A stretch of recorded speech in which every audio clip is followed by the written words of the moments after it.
Leo tutajifunza kuondoa hivyo vifundo vya crochet kwenye nywele yako ya crochet, rasta yako ya crochet, na kuja hapa ambapo rasta inaonekana iko more natural, haina vifundo kama hapa. So tunatoka hapa tunakuja hapa kama ambavyo unaona. So nitaenda kuonyesha jinsi unaweza kuachieve huu muonekano kwa kutumia rasta ya crochet. So let us get started. Rasta ambayo naenda kutumia hiyo hapo inaitwa Brazilian Ocean, ni rasta ya crochet na rangi ni namba 133, ni kutoka Darling Hair Tanzania. So ndani ya pack tunakuta hivyo vibando vitatu na tunaenda kutumia packet moja tu ya rasta. So kabla ya yote nimesuka hiyo mistari, but napaka mafuta kwenye ngozi. Ngozi yangu inakauka sana kama nilivyowaambia, still iko kwenye treatment ya chunusi, kwa hiyo nakauka ngozi ya kichwa, nakauka ngozi ya uso, macho, midomo, but nitakuja kuwapa feedback. Unaweza kuona chunusi zangu zote zimekauka, but still napambana na still ngozi tunairekebisha, but chunusi so far unaweza ukajionea mwenyewe sina chunusi. I'm so excited kushare na nyinyi hii safari ya so lazima la chunusi. Soon naenda kushare. Kama unahangaika na chunusi, trust me, itakuwa ni kikomo kwako. So yeah.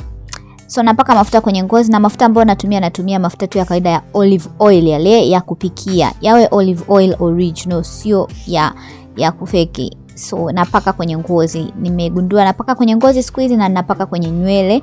Ni mazuri, hayanati, hayaachi whatever, yani ni mazuri kiukweli. So mistari ya mbele nimesuka nywele 12 kama ambavyo unaona. Nimekuja kuziunganisha hapo juu kidogo ya kisogo, nimeunganisha mikia yangu, and then huko nyuma na huo nywele ambao umetoka mbele umekuja hapo na mkia mmoja tu. So nachoenda kufanya sasa hivi naunganisha mkia wangu. Kwa nini nimesuka hivi? Nimesuka hivi ili tuweze kutumia bunda moja la weaving. Ukisuka mistari mpaka nyuma inakuwa sometimes ngumu kupangilia rasta na inakufanya utumie rasta nyingi. Lakini ukifanya hivi unakuwa unajaza nywele sehemu ambazo zinatakiwa kujaa. So mimi napenda hivi. Hii ni njia nzuri sana especially kwa mtu ambaye ana nywele ndefu ambazo ni nene kama zangu. Nywele zangu sio ndefu sana lakini ni ndefu. So nimechambua ukubwa huo wa rasta, na hii rasta ni nyepesi sana kuchambuka sweethearts, lakini inateleza fulani, but ni laini mno. Ni rasta ambayo ni nzuri, na ziko rangi mbalimbali. Wana rangi nyeusi, ukitaka rangi nyekundu. Nimesha kutengeneza wigi. So huku nyuma kama ambavyo unaona nikifunga kifundo cha crochet, na nafunga kutumia upande mmoja wa rasta kama ambavyo umeona, ili kuziba vile vitundu. Na nimesuka mstari makusudi wa huko nyuma ili uweze mtu kubana katikati. Kwa hiyo nikitumia njia ya kufanya invisible crochet kama ambavyo umeona, nitaweza kubana katikati bila kuonekana vifundo.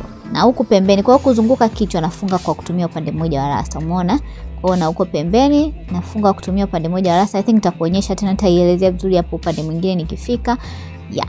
So kuzunguka kichwa nimesuka nimefanya ile invisible crochet. So huku pia nafanya invisible crochet. Unaona ninapofunga natumia upande mmoja wa rasta kufunga. Kwa hiyo upande mmoja wa rasta ndio unafunga kama ambavyo unaona. Hii inaitwa invisible crochet. Yeah. So naendelea hivyo, nimefanya hivyo kuzunguka kichwa, na nitakuja kurudia kwenye way. Sasa nikija kufanya kwenye way ndio utaona vizuri zaidi, kwa sababu hapa nimeelezea maelezo tofauti. Hakikisha unaangalia video mwanzo mpaka mwisho. Hapo katikati naweka rasta mbalimbali, na nafunga tu ile kawaida kama tunavyofunga crochet za kawaida. Natumia kufunga kwa kutumia nywele zote mbili, sio kwa upande mmoja wa rasta, kwa sababu hapa ni kuweka tu, kujazia mapengo. Na hakikisha rasta hauziweki karibu. Ukiweka karibu utajaza sana nyuma kuliko uko mbele. Sehemu ambayo inatakiwa kujaa ni mbele na kwenye crown ya kichwa.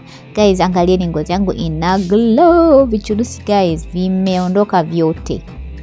Sasa napambana na hii, sijui nisemeje, na sawazisha rangi ya ngozi yangu. Yani I don't know ilitokea nini nikaharibika uso wapenzi, na nimepitia kipindi kigumu sana mno kwenye swala zima la chunusi. Yani kuna muda nilikuwa nachukia. Anyway, tuende hapa kwenye way. Kwenye way hapo nimekuonyesha way yangu itakuwa hapo nilipoweka kidole cha mkono wa kushoto. So sindano inaelekea upande wa way, afu navuta namna hiyo na viliga, afu nachukua upande mmoja wa rasta na viliga tena, nachukua upande mmoja wa rasta na pitisha kwenye kitundu, afu navuta kama hivyo. Kwa hiyo hii ndio inaitwa invisible crochet. Kwa hiyo ndicho ambacho nimefanya kuzunguka kichwa. na hapo sehemu ya way. Katikati huko nimefunga tu kawaida. So naendelea kufanya invisible crochet kwa sababu hapo ni sehemu yangu ambayo ya way. Unaweza kaweka way katikati, unaweza kaweka pembeni kulingana na shape ya kichwa chako.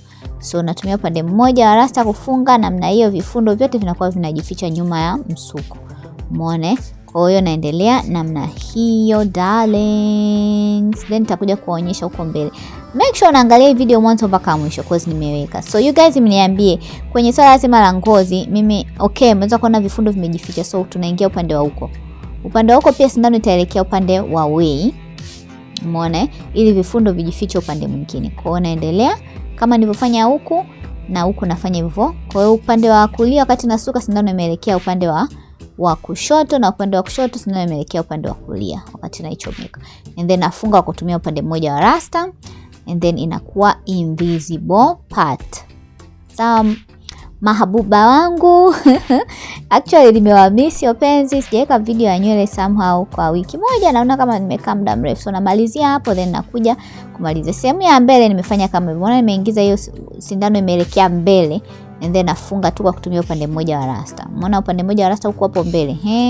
Kwa upande mmoja ndio ulifunga. Umeona nikirudisha nyuma panaonekana kifundo kidogo akijawa kikali. Sindano inaelekea mbele hivyo. Kwa sehemu za mbele zote nimefanya hivyo. Alafu navuta rasta. Umeona? And then nafunga kwa kutumia upande mmoja wa rasta. Kidogo inakuwa inapunguza makali ya vifundo. So nafunga namna hiyo. Na unaona nikirudisha nyuma rasta yangu. Hizi rasta somehow zinateleza, kwa vifundo vinakuwa vina slide. Rasta ni laini mno. Tutakuja kurudia tena hii style na rasta ambayo kidogo ina texture. So unaweza kaona vifundo vyangu namna hiyo. Bado kuna vifundo lakini sio vikali sana. Umeona? Kwa kinachofuata sasa tutatumia wembe kama ambavyo nimekuonyesha. Then unatumia wembe kukwangua. Unafanya kama unakwangua. Tunafanya kama tunakwangua kwenda chini. Unachagua sehemu kidogo ya chini unakwangua. Inakuwa unapata vile vimalaika vinywele vinajichambua chambua. Na maana unakuwa una trim au unakata vinywele vidogo vidogo kutoka kwenye rasta zako bila kukata unywele mzima. Kwa hiyo unakuwa unatumia njia ya kukwangua, unaparaza kwa kutumia kiwembe. Kwa hiyo nywele zitajiachia vyembamba vichache. Kwa hiyo nitafanya hivyo sehemu zote ambazo nataka nitifue. Mimi sehemu ya mbele yote nimeitifua kwa sababu mimi sipendi nywele ionekane na vifundo na sipendi nywele ionekane iko too neat. Siku hizi tupo kwenye mfumo ule wa kwamba mtu hata akisuka hata ni rasta anataka zionekane ziwe more natural, ziwe fluffy, sio ziwe neat, zimewamba, zimekuvuta uso no. So ndicho ambacho nataka muonekano kwenye hii nywele yangu. Uko mbele tutoe vifundo, tutoe zile crochet tulizokuwa tunafanya, style za crochet tunafanya zamani. Lakini anyway, yeah. So na then nimetumia hicho kitana cha cha meno madogo. Baada ya kukwangua hivyo, nitakwangua hapo katikati mote nitapita, then natumia kitana na kwa kama naparuza kwenda chini ili kuvuta yani vile vinywele ambavyo nimevitrim vinakuja vinafunika yale mapengo yetu ya manundu yetu ya vile vifundo. Kwa hiyo utaweza kuona itaonekana very rough, lakini baadaye nitapaka mousse. Mousse ni ile povu, kama spray ya povu ile, inasaidia sana kurudisha nywele katika uhalisia wake, kuleta ulaini, pia kuleta nywele mng'ao. So umeona hapo, unaona kabisa nywele inakuwa haina unaona unaweza kutofauti huku kuna mng'ao, nywele imekuwa ina ile lakini huko kwingine kuko sawa. So then nimefanya vile kichwa kizima, then na trim tu nywele kidogo vya chini ambavyo vimezidi, and then tutakuwa tumemaliza sweetheart. Ukitaka kubana kwenye katikati, mimi sijataka kubana katikati ndio maana sijaendelea na hiyo process. Ukitaka kubana katikati unafanya hiyo process ya kuzitwist au kuzitifua kuzunguka kichwa. So for me nimefanya sehemu ya way na hiyo kipande cha mbele. So unaweza kaona nywele yangu imekaa more natural, inapendeza kwa kweli, na hii nywele ni nyepesi. So thank you so much for watching, tukutane video ijayo. Bye.